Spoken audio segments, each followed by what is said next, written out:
Anyone can proclaim his views when life is easy, but when the sword is at his throat, that's when we see his true conviction.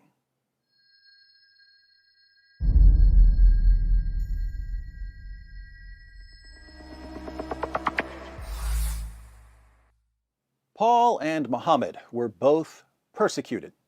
Paul was persecuted for preaching the gospel. Muslims think that Muhammad was persecuted for preaching Islam, but that's not what their sources say. Muhammad was persecuted for mocking the gods and goddesses of the pagans of Mecca.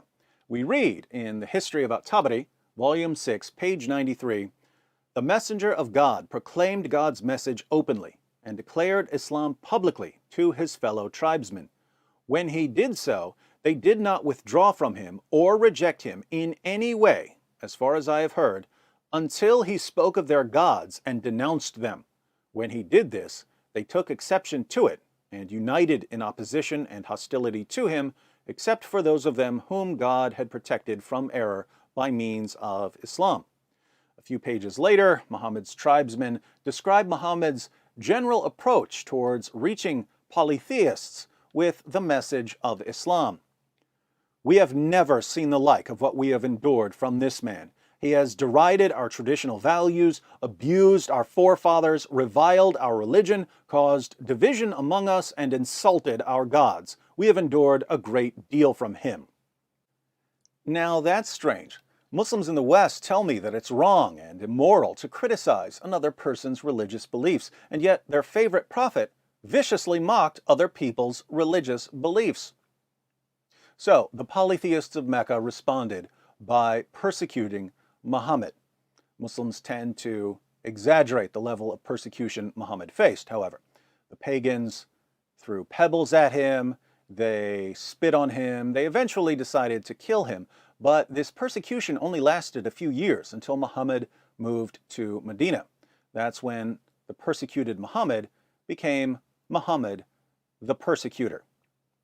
In comparing the lives of Muhammad and Paul, we quickly realize that the persecution Muhammad suffered was a joke compared to the persecution Paul suffered.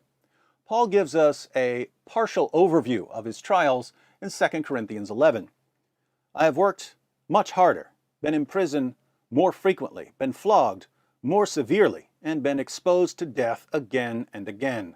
5 times I received from the Jews the 40 lashes minus 1. 3 times I was beaten with rods. Once I was pelted with stones. 3 times I was shipwrecked. I spent a night and a day in the open sea. I have been constantly on the move. I have been in danger from rivers, in danger from bandits, in danger from my fellow Jews, in danger from Gentiles, in danger in the city, in danger in the country, in danger at sea, and in danger from false believers. I have labored and toiled and have often gone without sleep. I have known hunger and thirst and have often gone without food. I have been cold and naked." Paul wrote these words in the mid-50s AD. He still had years of beatings and imprisonments ahead of him, so by the end of his life, most of his body would have been covered in scar tissue. The reason this is important is that the more you're persecuted, the more you'll be inclined to stop and think, was that really a revelation from God that I received? I need to be sure because it's costing me a lot. We know that Paul had complete confidence in his revelations because he endured outright torture over and over and over again. Muhammad was persecuted, but given the endless supply of wives and sex slaves and money and special moral privileges that only applied to him, we'll just never know how long he would have endured if he had faced anything remotely resembling what Paul faced. On a side note, I'm always amazed at the Muslim reaction to the persecution of Muhammad in Mecca. Muslims look to this period and complain about the intolerant pagans. How could they persecute our beloved prophet? Why were they so bigoted and Islamophobic? But let's be consistent for just a moment. Muhammad preached openly against the religious beliefs of the people of Mecca for about 10 years, and he survived. If I went to Mecca today and preached openly against the religious beliefs of the people who live there now, Would I last 10 years? Would I last 10 months? 10 days? 10 hours? If I stood outside the Kaaba and began openly preaching against the religious beliefs of the people of Mecca today, would I last 10 minutes? Muslims complain about the intolerance of the pagans who opposed Muhammad, and yet the pagans were far, far more tolerant than the man who subjugated them. Welcome to Islam, where tolerance, much like Muhammad's sexual attraction to his child bride Aisha, is a one-way street.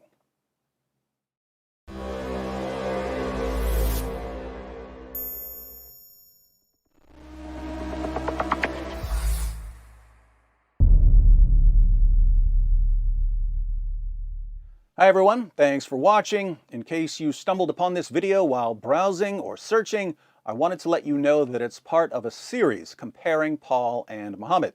So if you'd like to see the full series, be sure to click on the playlist.